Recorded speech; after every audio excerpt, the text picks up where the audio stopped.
Boa noite. Estamos aqui começando o quarto episódio do programa Passaredo, em que faremos entrevistas e debates com personalidades e alguma personalidade sobre o mundo em que vivemos e encaramos. Eu sou o Luan e eu hoje sou o apresentador do programa. O tema do programa de hoje é: o ajuste fiscal controla a inflação ou freia a possibilidade de se obter um aumento salarial? E para introduzir esse tema, eu vou ler para vocês aqui uma manchete de uma matéria no G1, dia 29 de setembro de 2024. Que é: inconsistências no orçamento e risco do não cumprimento de metas pelo governo preocupam o mercado. Veja a análise. E aí, só na manchete dessa matéria, a gente já pode ver que tem uma coisa que acontece muito comum na mídia brasileira, internacional também, que é a personificação do mercado, como se ele fosse uma entidade com desejos, com interesses próprios, né? Isso conflita muito com o plano de despesas primárias, né, destinadas à área da saúde e da educação. Estão congeladas, né, por causa do ajuste fiscal do governo Temer em 2016, por 20 anos, né. Então esses gastos não vão poder ser aumentados até 2036. Essa entidade, né, que aparentemente tem desejos, ela fica rendida ao capital financeiro internacional, que é onde se conseguem os lucros mais imediatos, né. Que o que interessa é isso, é sempre rodar a economia para ter o maior lucro o mais rápido possível. E isso acaba sendo em detrimento do desenvolvimento da economia interna, que demanda investimentos e tempo também para esses investimentos florescerem, ou seja, os lucros não são imediatos e eles podem demorar ou até não vir, né? E aí, então, nesse cenário de austeridade, né, que os gastos com educação e saúde, né, que eles também são entidades, mas quem se beneficia deles, né, são o povo, são pessoas reais, têm fome, têm desejos, têm sonhos e tudo mais. Quais as ferramentas, né, que essas pessoas, os trabalhadores, o povo, que esses trabalhadores têm para barganhar a obtenção de um aumento real salarial, né, que supere a inflação, nesse contexto de austeridade fiscal? Para responder essa pergunta e mais algumas, né, eu vou chamar os nossos convidados. O primeiro convidado é o Tomás Jensen, que é economista do Diese. Seja muito bem-vindo, Tomás. Boa noite, então. Meu nome é Tomás Ferreira Jensen, eu sou economista no Diese, Departamento Intersindical de Estatística e Estudos Socioeconômicos, que é uma entidade de pesquisa e assessoria do movimento sindical brasileiro. E esse assunto, né, que o programa está abordando, ele é central no momento que a gente vive, né, especialmente porque nós estamos já para completar 2 anos no terceiro mandato do governo Lula, e esse governo é uma expectativa, né, de que a gente possa superar as amarras, né, que significam para o investimento público, para as políticas públicas em geral, né, a amarra que significa a centralidade, né, que é da política de austeridade em relação ao orçamento público. É sobre isso que eu vou falar.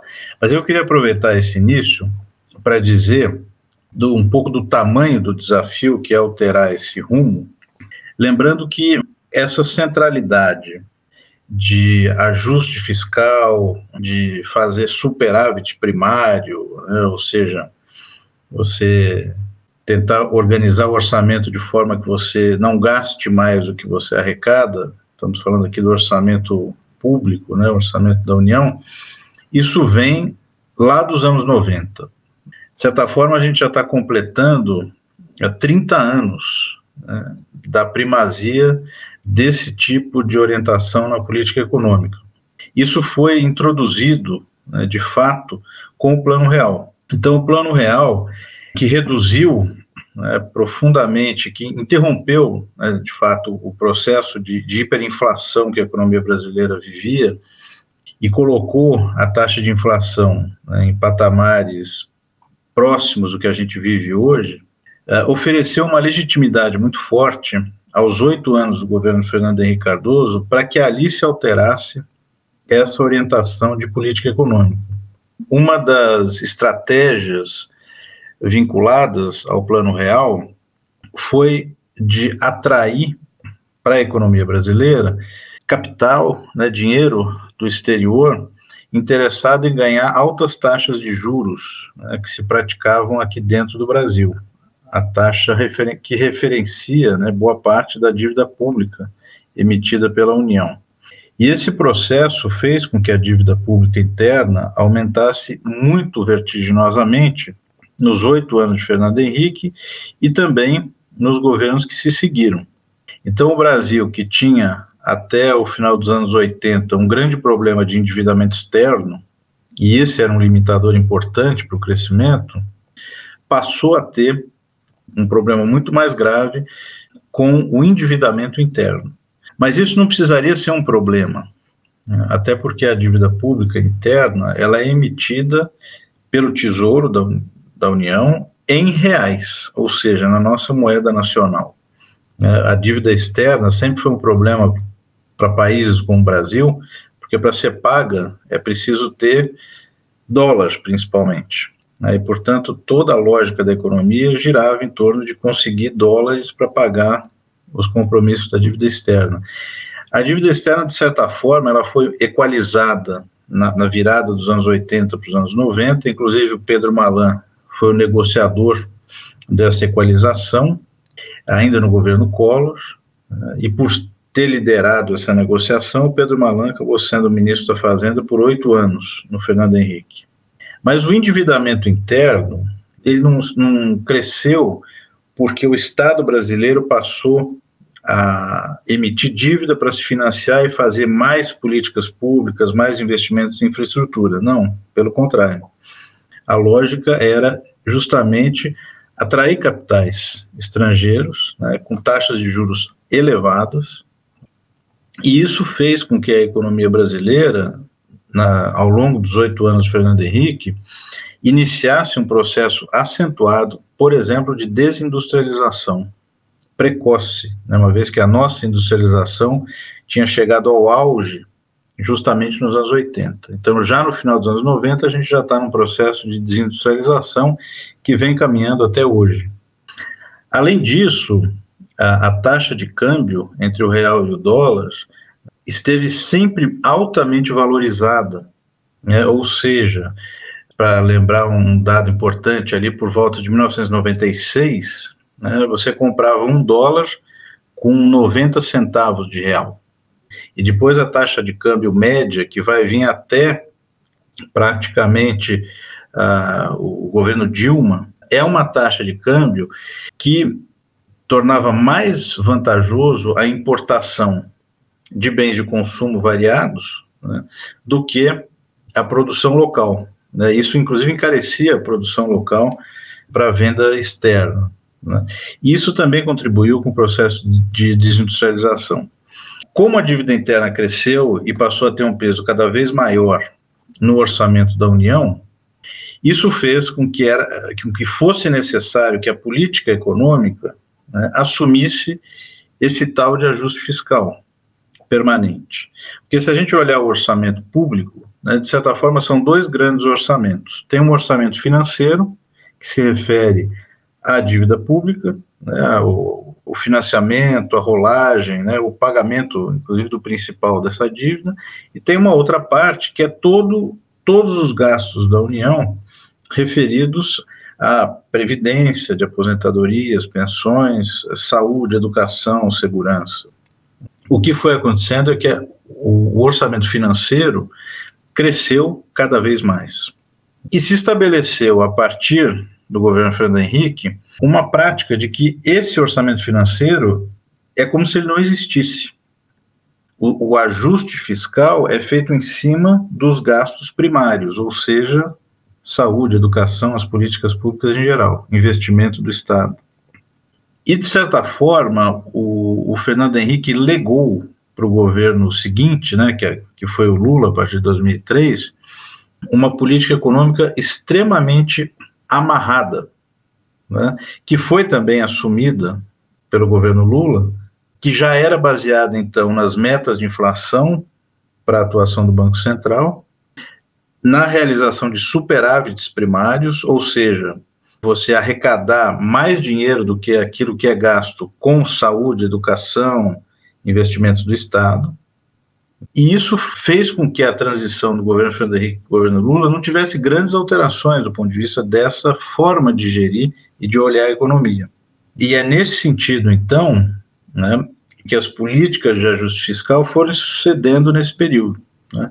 Por mais que a economia tenha crescido na primeira década desse século, né, muito puxado pela exportação de commodities agrícolas, minerais, o que se arrecadava de impostos com essas atividades não fazia frente, né, ao crescimento da dívida pública e às necessidades de seu financiamento. Então era sempre preciso fazer ajuste fiscal. Essa lógica do ajuste fiscal e da separação dos dois orçamentos, desconsiderando, inclusive do debate público, o orçamento financeiro, né, chegou ao paroxismo depois do impeachment da presidente Dilma, em agosto de 2016. E, de certa forma, o processo de impeachment, né, ele foi realizado para que se chegasse a esse paroxismo. Primeiro que o alegado crime, né, de responsabilidade da presidente Dilma era uma suposta pedalada fiscal. O que isso significa? Uma forma de burlar o ajuste fiscal, uma forma de burlar os limites, né, de gasto público em relação ao superávit primário que se buscava, enfim, as metas de superávit primário. Então, o próprio impeachment já é decorrente dessa lógica de política econômica centrada no ajuste fiscal. Mas logo depois do impeachment, quando o Temer de fato assume o governo, em dezembro ele já aprova, com o mesmo Congresso que havia feito o impeachment, o chamado teto de gastos, que foi uma emenda constitucional que fixou que o orçamento da União, para todos os gastos de políticas públicas, ele só poderia crescer no ano seguinte o que tivesse sido a inflação do ano anterior. Obviamente, o orçamento financeiro referido à dívida pública, ele não existia nesse debate, nunca houve teto de gastos para esse orçamento. E o teto de gastos vigorou, de fato, na elaboração do orçamento para 2018, para 2019, passou todo o governo Bolsonaro, evidentemente que na pandemia se abriram exceções, né, em relação às necessidades, por conta de tudo que aconteceu, né, no processo da pandemia, mas essa lei, né, que então fixava um teto para o crescimento dos gastos com saúde, educação, que era basicamente a correção da inflação, né, é a paroxia, é o paroxismo do ajuste fiscal. O governo Lula, a partir na transição já de 2022 para 2023, inclusive porque na campanha, né, o Lula dizia que o teto de gastos era um absurdo, como de fato era, na transição já se negociou com o Congresso, né, um Congresso muito hostil, como a gente sabe, né, um afrouxamento do teto de gastos, né, que é o tal do arcabouço fiscal, que acabou sendo aprovado ao longo do ano passado. O orçamento deste ano já foi feito sob o marco desse novo arcabouço fiscal, e como nós analisamos no Diese, é como se você tivesse uma camisa de força um pouquinho mais folgada, né? Os limites continuam ali. O limite estrutural, a meu ver, esse é o ponto que eu acho que é importante debater, depois a gente pode entrar em detalhes de números e tudo, mas essa lógica presidindo a política econômica, a lógica de que o orçamento financeiro vinculado a gastos com juros da dívida pública, ele não existe, é como se não existisse. O arcabouço fiscal não vale para ele. Tanto é que se fala de ajuste fiscal e superávit primário, ou seja, equilibrar receitas e despesas, sendo as despesas somente aquelas que não são vinculadas a juros da dívida pública. Uma mínima ação importante do governo poderia ser utilizar o conceito não de déficit ou superávit primário, mas déficit ou superávit nominal, ou seja, incluindo os gastos com juros. Porque aí a gente ia ter uma medida que, inclusive, é muito mais comum em outras economias pelo mundo, né? Mas, pedagogicamente, a gente conseguiria olhar o orçamento de forma integral, né? E ver que talvez o problema não seja propriamente gastos previdenciários, mas existe um montante de recursos que é despendido com o financiamento do Estado de uma forma que a gente pudesse atuar, né, mais no debate público e entender isso, afinal de contas, né? Por que é assim? Né? É aí, de fato, que os bilionários ganham muito dinheiro, né? Então, vocês vejam, são 30 anos, né, que foi cristalizando, né, em todos os governos que passaram desde então, essa primazia, né, do ajuste fiscal em cima dos gastos sociais e aqueles que de fato têm impacto sobre políticas públicas. E por isso que a taxa de investimento do Estado é tão baixa, é por isso que a gente tem ainda imensos desafios na educação, na saúde, e a dívida só cresce. E o mercado, né, como o Luan caracterizou aí, essa entidade que é composta por gestores, né, de grandes fortunas aqui no Brasil e que gerenciam recursos do exterior que vêm para cá, exercem de fato uma chantagem e um enorme poder, sempre dizendo, precisa fazer o ajuste fiscal, precisa cumprir as metas do arcabouço, né? E o próprio governo parece, né, que diante do grande poder de chantagem do Deus mercado, vai tocando dessa forma, né? Se criou o arcabouço, dá alguma margem um pouco maior, né, de gestão da política econômica, mas a lógica estrutural é a mesma que vem de 30 anos atrás. Não é por acaso que agora em Nova York o presidente Lula, junto com o Fernando Haddad, se reuniu com as 3 agências de risco, que justamente são agências que medem a capacidade do Estado de manter os pagamentos dos títulos da dívida pública. Ou seja, é uma pressão enorme sobre o orçamento, né, e que a gente precisa, de alguma forma, debater, como estamos fazendo aqui, para mostrar que há caminhos alternativos, né, e se esses caminhos não vierem, a gente vai perpetuar, né, essa estrutura de subdesenvolvimento e dependência que a gente tem desde sempre aqui no país. Muito obrigado pela sua fala inicial, Tomás. Agora eu vou chamar nosso próximo convidado, que é o Marcelo Fernandes, que é professor do Departamento de Ciências Econômicas da Universidade Federal Rural do Rio de Janeiro. Seja muito bem-vindo, Marcelo. Obrigado, Luan. Boa tarde a você, aos nossos ouvintes. Em primeiro lugar, queria agradecer o convite para participar desse debate aqui no seu podcast. Tá? Eu achei curioso, para começar, né? Começar a minha fala, achei curioso o título, né, desse podcast aqui. Ajuste, controle a inflação ou freia a possibilidade de aumentos salariais, né? Eu achei curioso, eu vou explicar melhor, né, daqui a pouco, né, mas porque, na realidade, já adiantando um pouco, uma coisa não exclui a outra, né? Uma coisa não exclui a outra.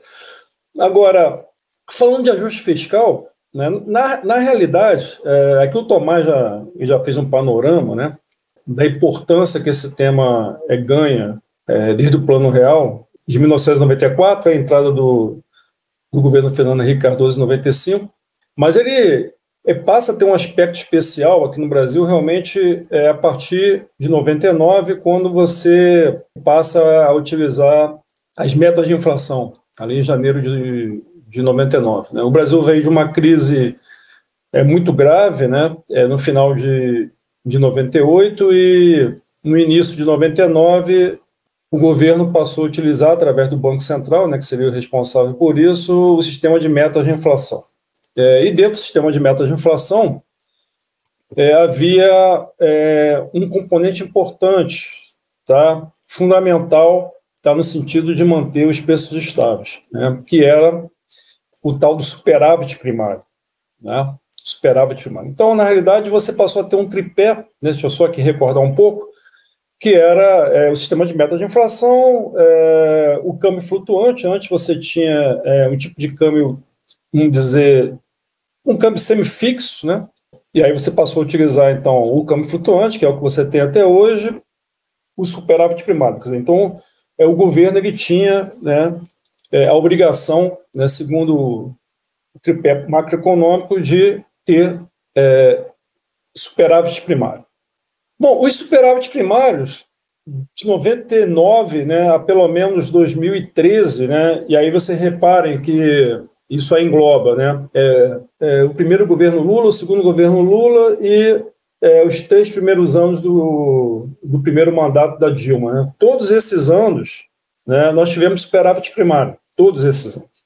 A gente vai ter o primeiro déficit primário, né, em 2014. Nós tivemos ali um déficit, se eu não me engano, em torno de 0,6% do PIB, algo pequeno, né, vamos dizer assim. Agora, de 2014 até 2021, né, nós tivemos todos os anos déficit primário. Né, todos os anos nós tivemos déficit primário. De 2014 a 2021. O que é bastante interessante nesse caso, porque justamente aí sim, nesse período, né, que vai ali pelo menos de 2015, né, a 2000, quer dizer, até hoje, né, até esse dia que a gente está se falando aqui, né, que a gente está conversando aqui, a busca, né, pelo ajuste fiscal se tornou algo, aí sim, de fato permanente. Tá? Eu diria que a partir de 2015, né, até o dia de hoje, né, o tal do ajuste fiscal passou a ser permanente, passou a ser que há de mais importante na economia brasileira. E aí o que é curioso é porque justamente quando ele se tornou algo permanente é que o Brasil passou a ter déficits primários, né, sucessivos. Né? O único ano onde nós não tivemos déficit primário, tivemos um superávit pequeno, mas tivemos, foi justamente no último ano do governo Bolsonaro. Tá? De resto, a gente mantém, né, essa meta de perseguir o superávit primário, só que nunca consegue. Você está num ajuste fiscal permanente e apesar disso, você não consegue alcançar o superávit primário. Né? A gente, no primeiro ano do governo Lula, nós tivemos um déficit primário.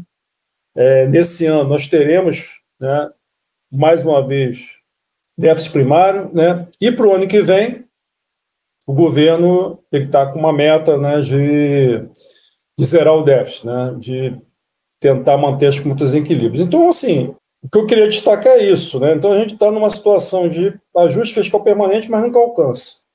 E um dos motivos que não alcança é justamente porque o país ele vem, né, nesse período todo de baixíssimo crescimento. Porque quando o país ele cresce pouco, né, o governo também tenta arrecadar pouco. Ele tende a arrecadar pouco. Né? E aí, mantendo seus gastos, você corre o risco de estar produzindo déficit. É essa a questão. Um outro ponto que eu queria chamar a atenção, né, é que o ajuste fiscal, né, ele também ele só ocorre de um lado. Né, porque você poderia falar ajuste fiscal no sentido de aumentar a carga tributária, por exemplo. Ou seja, em relação àquilo que o governo está arrecadando. Ele poderia arrecadar mais. Ele poderia fazer um ajuste por esse lado. Só que isso não acontece. O ajuste fiscal, aí está outro grande problema, né? Ele é sempre pelo lado dos gastos do governo. Né? E aí isso também inclui investimento. Né? Então, essa redução, né, dos gastos, né, menos investimento do Estado, acaba impactando também no crescimento da economia, que, por sua vez, vai impactar no nível de arrecadação do governo. Agora, voltando lá aqui para a questão do título do programa, né, se o ajuste controla a inflação, freia a possibilidade do aumento salarial, eu achei curioso pelo seguinte, porque, veja, a ideia de fazer ajuste fiscal, né, isso não é bem falado, né, isso não é deixado muito claro no debate, né, mas ele cumpre também o papel, de fato, né, de impedir, né, aumentos do salário real. Ele cumpre esse papel realmente. Né? Na verdade, o que eu estou querendo dizer é o seguinte, é que esse é um dos objetivos do ajuste fiscal, né? Impedir, né, que os salários cresçam. E isso é alcançado como? Né? Um ajuste fiscal, normalmente, né, ele tende a reduzir o crescimento da economia. Faz com que a economia cresça menos. Né? E crescendo menos, você cria mais desemprego. Né? Ou, pelo menos, impede que os salários, né, que os salários reais cresçam.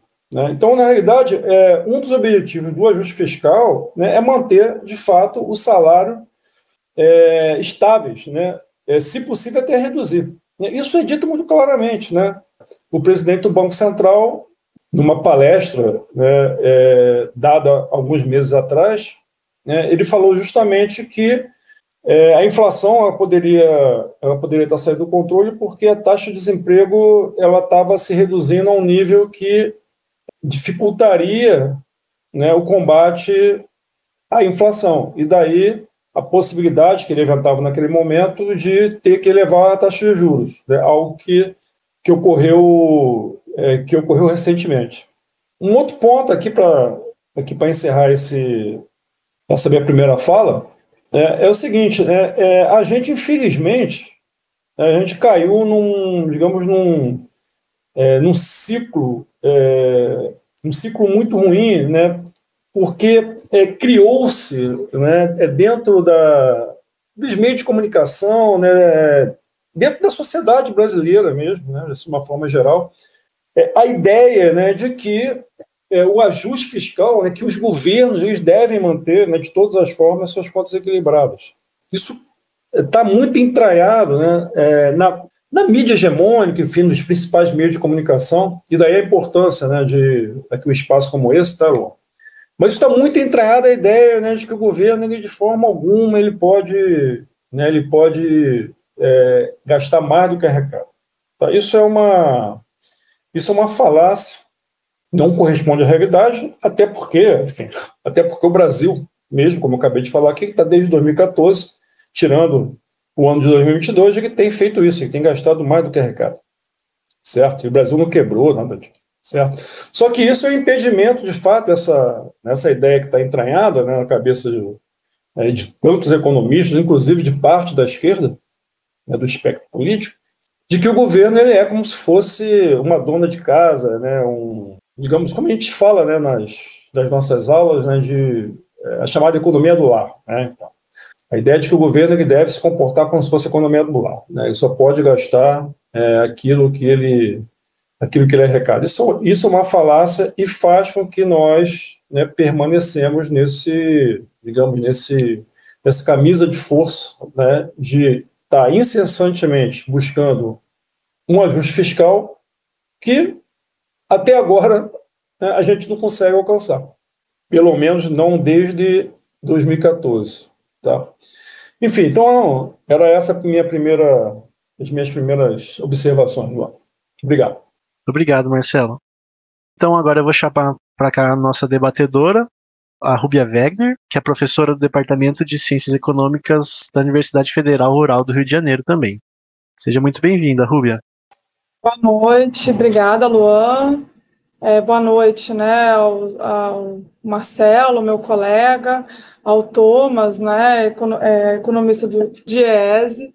Obrigada pelo convite, né, de participar. Como o Marcelo colocou, espaços como esse, né, eles são bastante importantes, ainda mais num tema, né, que é próprio, né, identificado como próprio, né, da economia, especialmente do núcleo duro de teoria, né, passa aí todos os debates principais das escolas de macroeconomia, né, por vezes não muito palatável, né, para o grande público, porém afeta, né, incide na vida de toda a população, né, em geral, né, uma das primeiras noções, né, um dos primeiros contatos, né, das pessoas com a economia.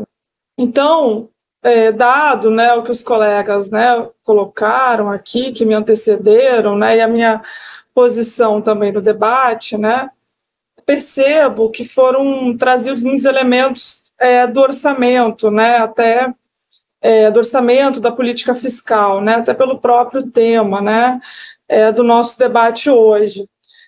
Eu queria aqui aproveitar, né, e problematizar com os colegas, né, que estão expondo, né, aqui sobre o tema, o lado do trabalho, né, o lado do mercado de trabalho propriamente dito, né, o que a gente poderia tecer, né, de comentários, né, de observações sobre o mercado de trabalho brasileiro, né, tendo-se em conta que a discussão da inflação, né, o Thomas, né, trouxe o Thomas, Marcelo também, né, mas o Thomas mais trouxe esse retrospecto, né, desde o Plano Real em relação ao controle a estabilidade de preços, que traz aí uma noção de que a inflação tem sempre um componente de demanda, né?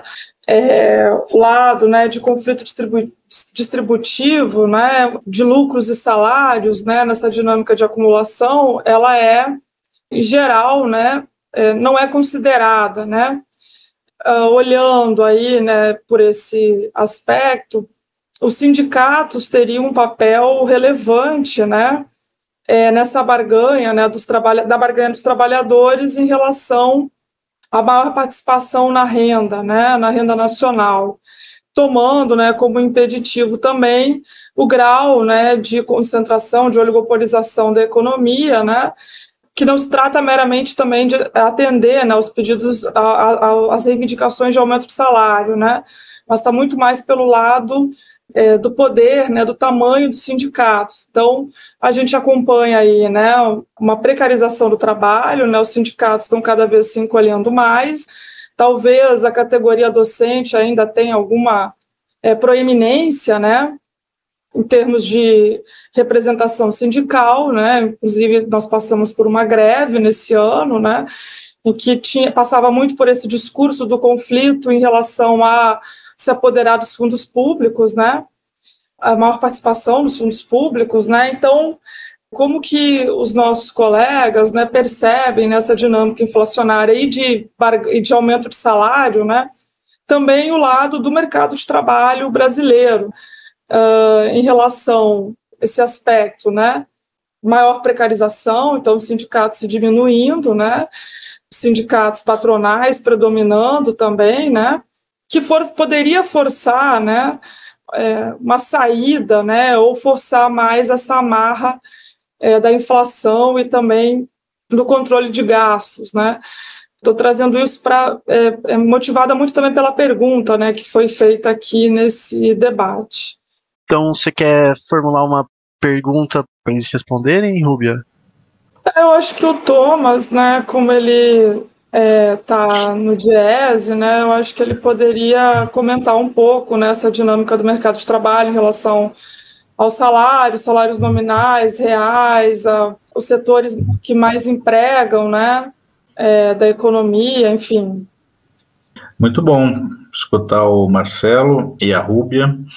E acho essencial, né, as questões que a Rúbia colocou aqui, né, inclusive o que a gente está tratando aqui, né, de fato, são 30 anos de uma forma de fazer a gestão da economia no Brasil, né, que, de certa forma, ultrapassou também governos que tiveram um apoio sindical e que talvez a gente não tenha conseguido, de fato, superar essa lógica, né, do ajuste fiscal ao longo desse período e colocar alguma coisa alternativa no lugar, né? Pouco mais de um mês, nós recebemos no DIEESE o André Lara Rezende, que foi um dos que formularam, né, a URV, a Unidade Real de Valor, como um mecanismo para combater, né, o que se chamava então da inflação inercial, um componente muito importante da hiperinflação no Brasil. E o André Lara Rezende, nesse contexto de 30 anos do Plano Real, ele nos falou, né, que no debate público que nós fizemos lá, que ele não estava aceitando convites para falar dos 30 anos do Plano Real, porque para ele o fim da inflação, da hiperinflação, de fato, como eu disse aqui, foi legitimador para uma série de deturpações na política econômica que vieram depois. E ele, inclusive, publicou no Valor Econômico, também há mais ou menos um mês, um pouco depois desse debate no DIEESE, né, um artigo em que ele justamente estava criticando, né, o sequestro da imaginação, o sequestro do futuro, acho que como ele chamou, né, porque a gente não consegue pensar fora desses marcos, né, fora do tripé, fora do Banco Central independente, né, e principalmente fora dessa primazia do ajuste fiscal, do superávit primário.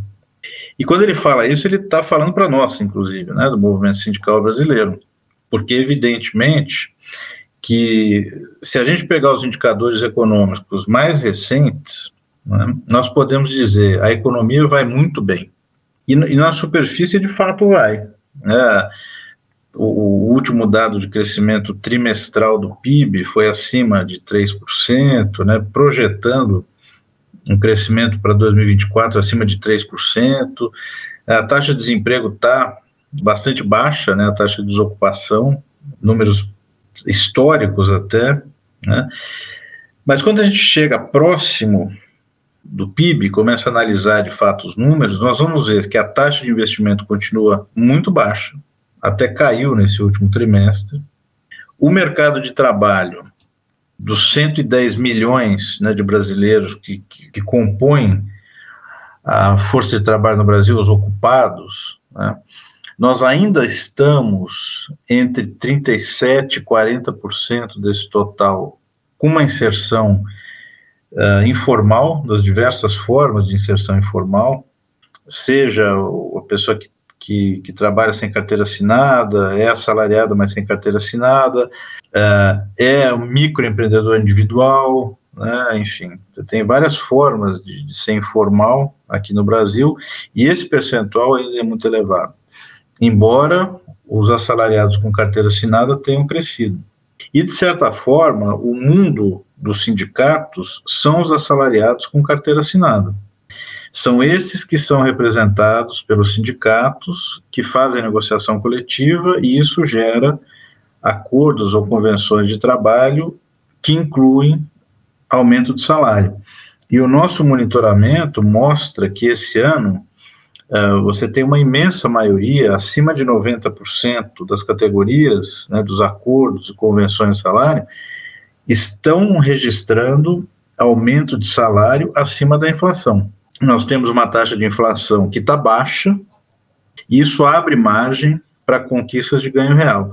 Na média, o ganho real tem se situado ao redor de 1 a 1,2%, né, então acima da inflação.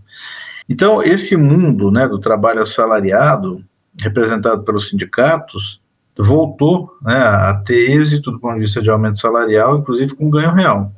E uma coisa que é importante destacar também é que o governo Temer, em um curtíssimo período de tempo, né, ele de fato implementou boa parte daquela ponte para o futuro.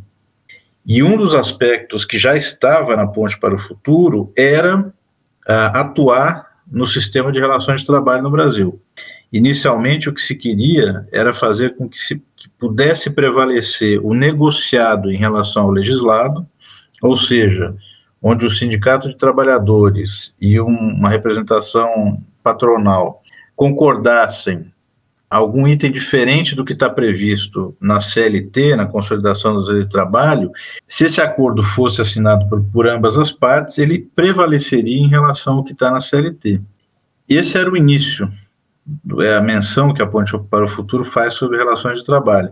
Mas ao longo de 2016, 2017, principalmente, né, se fez no Brasil provavelmente a maior reforma no mundo do trabalho desde os anos 40, em que a CLT foi de fato consolidada no governo Getúlio Vargas. E aí foram vários aspectos que acabaram sendo alterados, por exemplo, acesso à justiça do trabalho, foram criadas outras formas de inserção no mercado de trabalho, por exemplo, o contrato intermitente, que é um contrato formal com carteira de trabalho assinada, mas com jornada de trabalho zero. Ou seja, você é chamado pelo empregador para fazer um trabalho, à medida que esse trabalho exista, por exemplo, garçom, enfim, e você só vai receber por isso.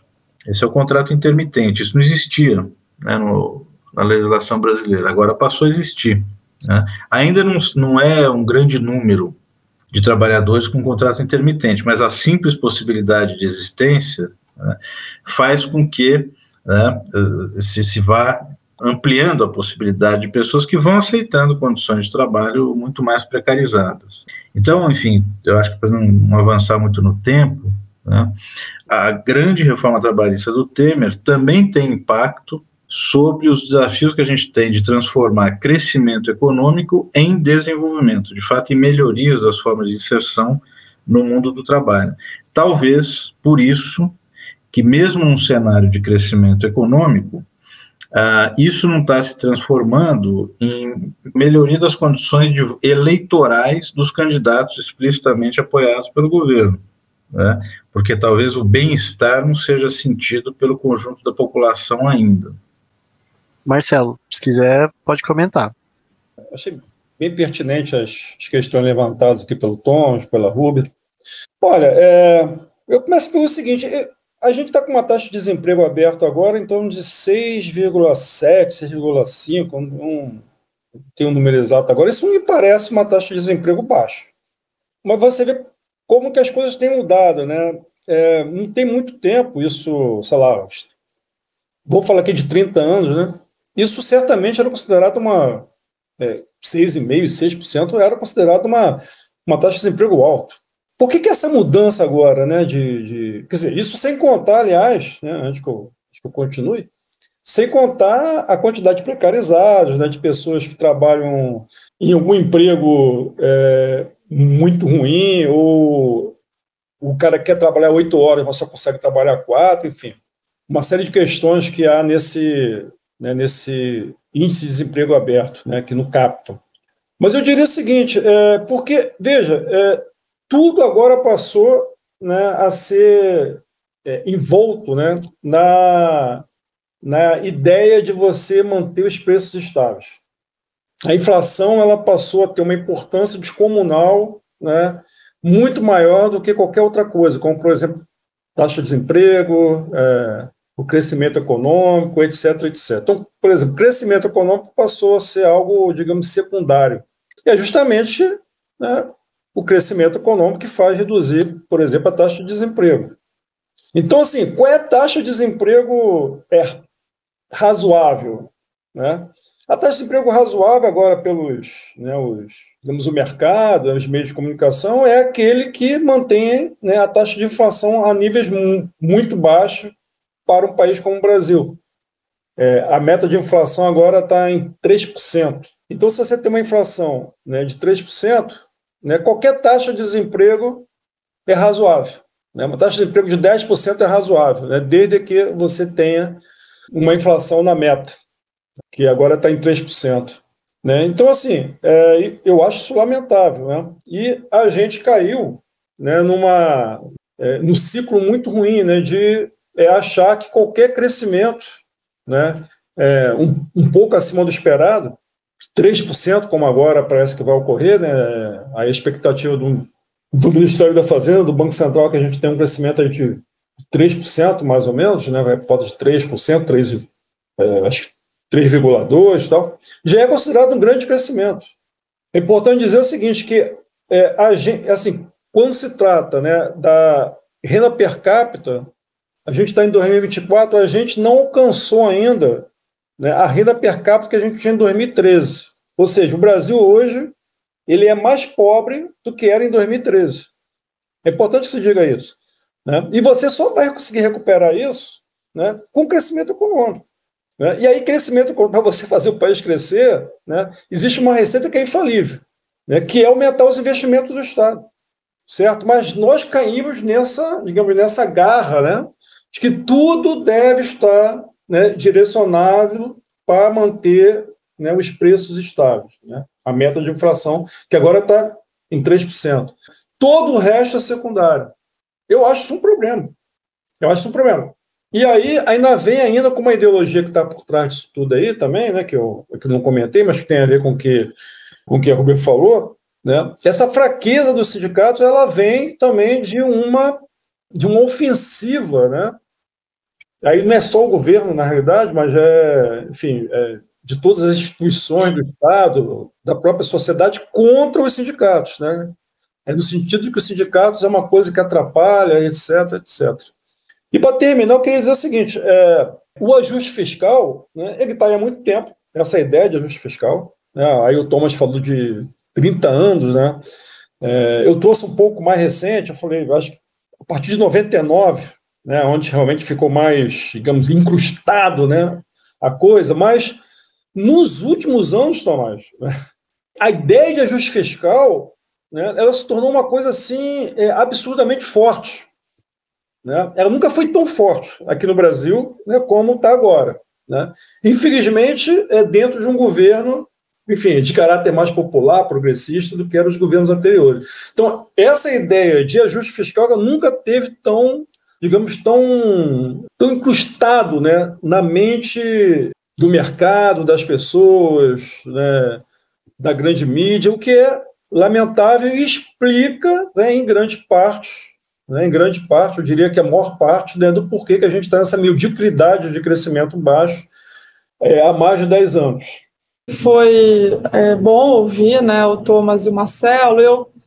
A gente vê, né, o FMI, quando ele divulga o seu relatório, né, de projeção para a economia brasileira, para a economia global, exaltando, né, os resultados da nossa economia, as medidas que têm sido adotadas, né, destaca inclusive que o nível de atividade econômica tem sido mantido constante, né, a gente vê aí melhoras, né, nos índices de produção industrial, por exemplo, né, mas globalmente destaca que as projeções de crescimento são modestas, né.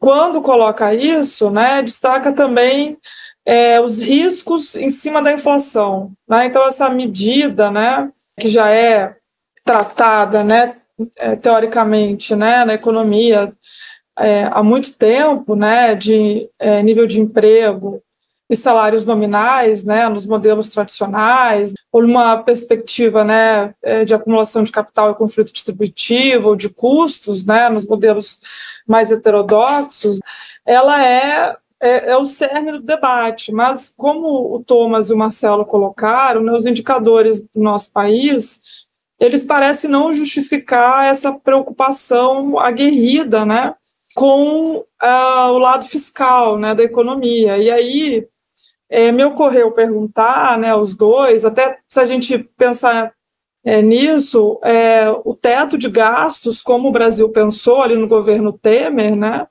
ele não tem registro em outros países de ter sido pensado da mesma forma, né? Será que o golpe, né, de 2016, em que a motivação foi supostamente, né, as pedaladas fiscais, como foi chamado na época, e a pressão do mercado que veio daí, né, é o que justifica, né, esse controle fiscal, ou pensar também, né, a gente não está no contexto de pressão inflacionária, a gente pode dizer isso, mas da onde vem a inflação no Brasil hoje, né? O que explicaria a inflação hoje, dado, né, o que a gente tem discutido aqui até agora? Essa coisa da inflação, aqui como eu falei, né, ela passou a ter uma proeminência absurda, né, em cima de qualquer outro debate na sociedade brasileira. Mas eu queria lembrar o seguinte, veja, desde o Plano Real, né, de 94, que a inflação está controlada. Nós estamos há 30 anos, né, isso não é pouca coisa, 3 décadas com a inflação controlada. Nesses 30 anos, nós só tivemos 4 ocasiões, né, com inflação de 2 dígitos. 4 ocasiões, em 30 anos. E, volto a repetir, em nenhum momento desses 30 anos, em nenhum momento, a inflação ela correu o risco de sair do controle. Então, por que esse discurso todo, né, em cima de que a inflação pode sair do controle se o governo não equilibrar o seu orçamento, a inflação vai voltar? Enfim.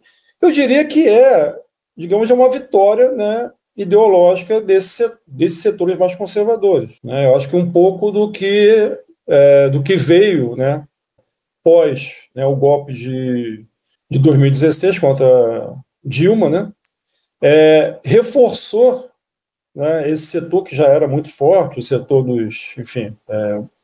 do mercado financeiro, né, esse setor do mercado, que na verdade é principalmente o mercado financeiro, na realidade, né, de que a inflação ela tem que estar acima de qualquer coisa, né, e esses setores não estão, infelizmente, né, para o Brasil e para a sociedade, para os trabalhadores, não estão muito preocupados com o crescimento econômico, porque nem sempre eles dependem do crescimento econômico para ter altas taxas de lucro, né? Crescimento econômico, inclusive, para esses setores pode ser ruim, né, porque o crescimento econômico ele faz reduzir a taxa de desemprego pode pressionar, né, reivindicações, né, por salários mais altos, e aí isso vai contra os interesses desses setores, né? Enfim, não é só do capital financeiro, mas dos capitalistas, dos empresários em geral, sabe?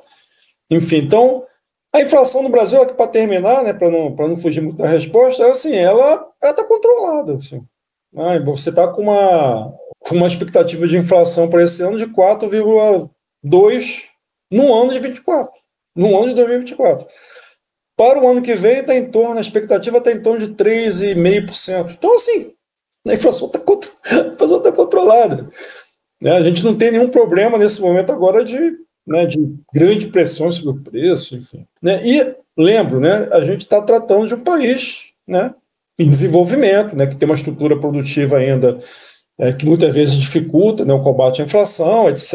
Assim, então, não vejo grandes problemas em relação à inflação, mas esse discurso, né, de que a inflação pode voltar, ele alimenta, né, essa ideia de ajuste fiscal permanente, né, que infelizmente nunca teve tão forte aqui na sociedade brasileira, entre os meios de comunicação, enfim. Inclusive, né, lamentavelmente, em parte da esquerda também. Tomás, pode comentar. Eu concordo com o Marcelo, né? Eu acho que a engenhosidade, né, do Plano Real foi justamente interromper o processo hiperinflacionário e fez isso, né, apontando para um elemento essencial, né, que existia muito forte à época, que justamente era essa inércia, né, que fazia com que todo mundo corresse para elevar preços, né, e aí sim você tinha uma elevação generalizada de preços, enfim. Claro que daqui, nesses 30 anos, né, com esse sucesso, né, do Plano Real no combate à inflação, outras interpretações importantes sobre a inflação no Brasil acabaram ficando completamente marginalizadas e praticamente abandonadas, né? A Rúbia colocou um aspecto importante, que é a estrutura de mercado daqueles que de fato têm condição de fixar preços, né, por exemplo, de alimentos. Essa estrutura foi se oligopolizando e concentrando ainda mais nesse período, e seguramente isso tem um peso aqui no Brasil, né? A inflação acaba tendo repiques aqui por conta de alguns choques, né, normalmente associados no fundo, às mudanças climáticas, né? Agora cada vez mais radicalmente, né? O excesso de chuva, o excesso de seca, né? O governo federal tem uma estrutura importantíssima que ajudaria muito, né? Agora está sendo retomada, que é a Companhia Nacional de Abastecimento, a CONAB, que agora voltou a ter estoques reguladores, né, de alimentos, porque a inflação basicamente, né, é alimentos e serviços, né, é isso que pressiona a inflação. Claro que você tem, por vezes, choques em relação a combustíveis, né, então o preço do petróleo, o preço da energia elétrica, mas o grosso vai ter a ver com alimento. Mas, além disso, né, a própria estrutura de mercado é um aspecto essencial, que se debatia muito no Brasil até o Plano Real, né? Como o Plano Real reduziu, de fato, a inflação, esses outros temas ficaram de lado. Mas é importante lembrar que um dos componentes importantes do Plano Real, embora tenha sido meio cosmético na época, mas era um fortalecimento da estrutura federal que cuida justamente de coibir abuso de poder econômico, concentração econômica, né, que é o CAD, Conselho Administrativo de Defesa Econômica, que é o principal agente da política antitrust no Brasil. Isso tem uma nova legislação já há mais de 10 anos, né, que fortaleceu de fato essa atuação, mas as estruturas de oferta aqui no Brasil, elas são extremamente oligopolizadas, né? E eu acho que hoje, né, o espaço para um debate alternativo sobre isso é muito pequeno, mas o governo vai avançando em algumas brechas, né? Por exemplo, a política de preços da Petrobras, né, que foi um dos grandes temas da campanha eleitoral de 2022, né? A partir de 23 teve uma alteração na política de preços, né, ainda é vinculada ao preço internacional, mas não é mais o que era antes, né, que cada semana tinha variação, enfim.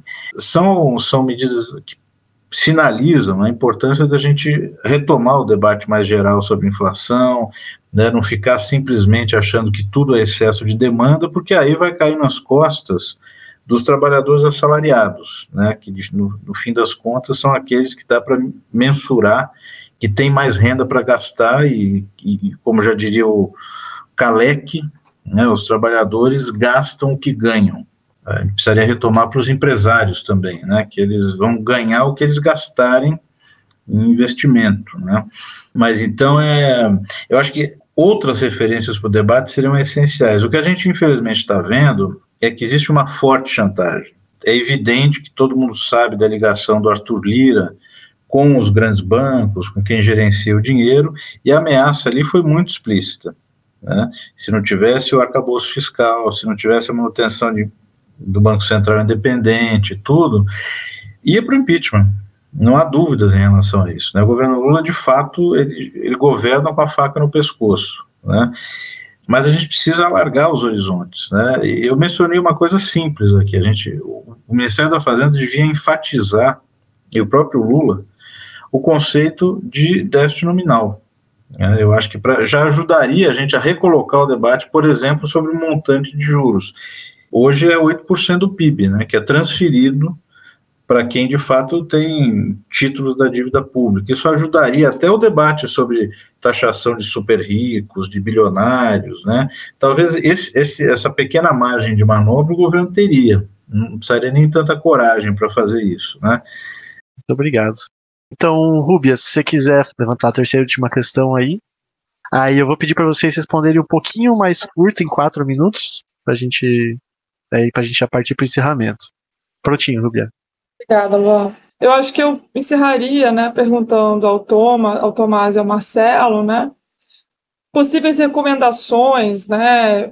Tomás agora colocou a questão que eu acho que bate um pouco na tributação, né, e na arrecadação também, né, que a formalização do emprego também, não só pelo multiplicador do gasto, né, mas também a própria formalização do emprego também tem pode ter um impacto na arrecadação, né? Possíveis saídas, né, que nós poderíamos pensar aqui, dado que nós conversamos, né, pela nossa conversa aqui nessa noite de hoje, a gente percebe que as margens de manobra, de barganha dos trabalhadores, elas parecem ter, para a grande maioria, né, rareado, né? Então, tanto pela informalização, né, especialmente pela informalização, aliás, por esse ganho ideológico, né, também.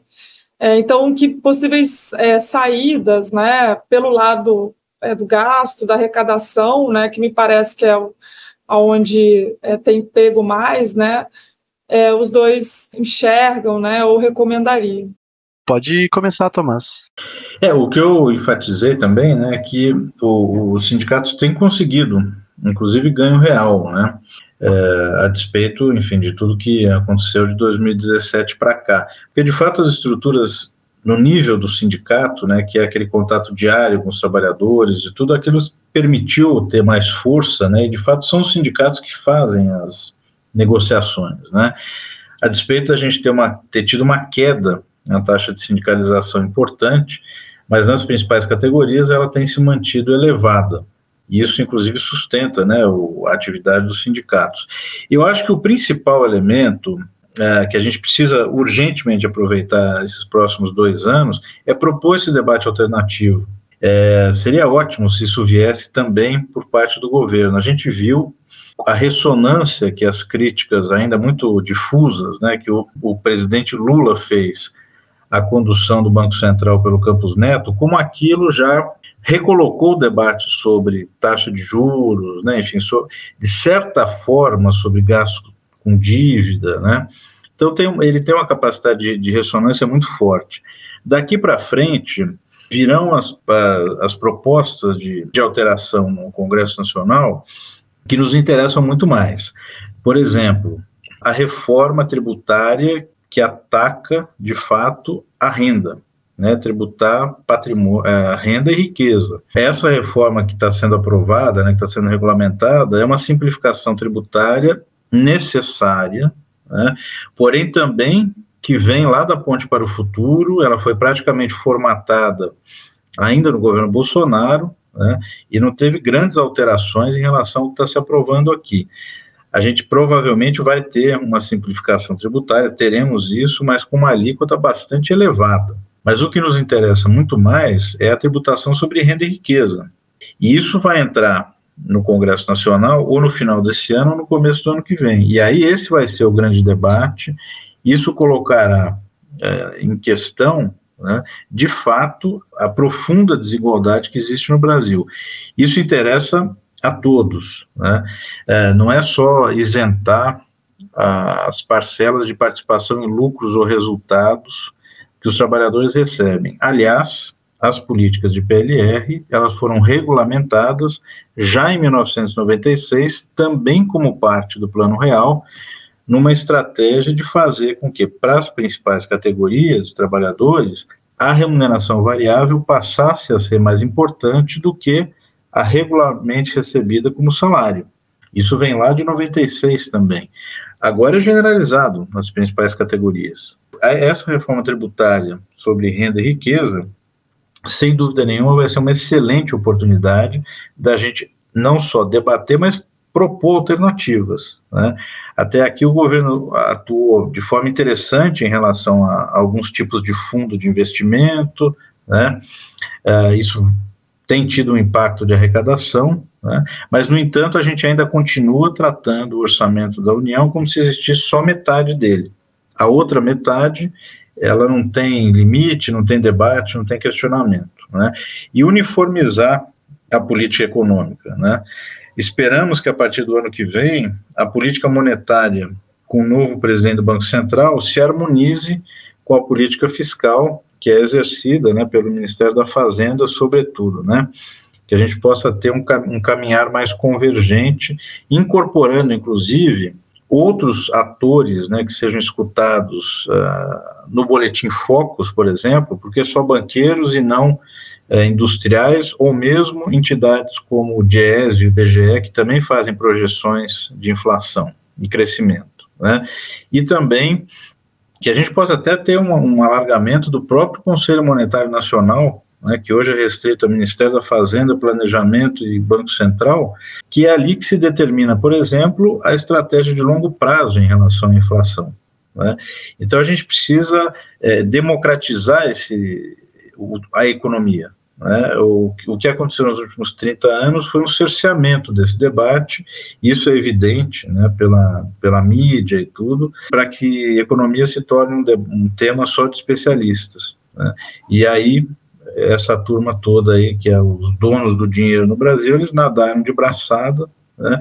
E é um problema que o próprio governo ainda tem interlocução muito maior com essa turma do que com outros atores. Então, acho que a reforma tributária de renda e riqueza vai ser um excelente momento para a gente ter um debate na sociedade sobre os temas que a gente tratou aqui hoje.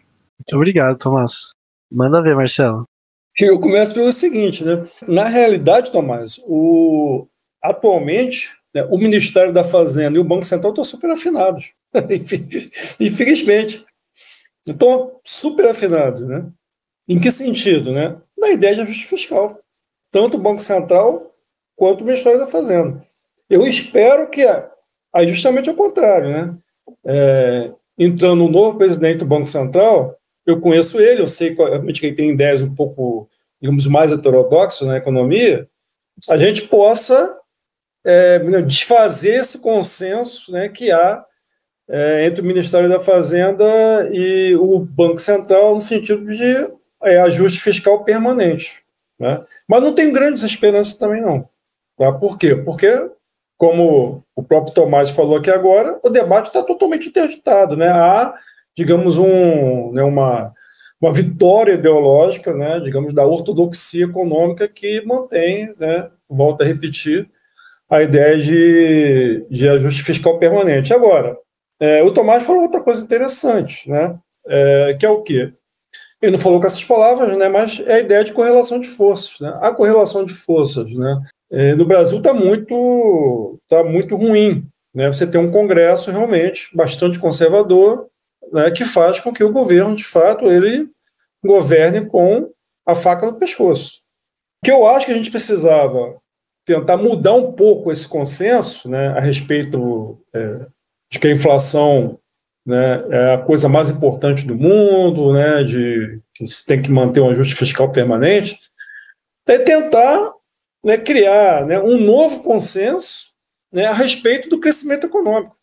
Né? Acho que a gente precisa, na realidade, voltar a sonhar, né, com o crescimento econômico. Manter os preços estáveis é muito importante, não tenho dúvida disso, né, mas isso deve estar conjugado também, né, com a retomada do crescimento econômico. A gente está, aqui como eu falei, hoje a gente está mais pobre, o Brasil está mais pobre hoje do que em 2013. A gente não conseguiu ainda alcançar a renda per capita que a gente tinha em 2013. Isso eu acho muito grave. Né? São 11 anos já, né, de baixíssimo crescimento. Nós tivemos 2 anos de crescimento negativo do PIB.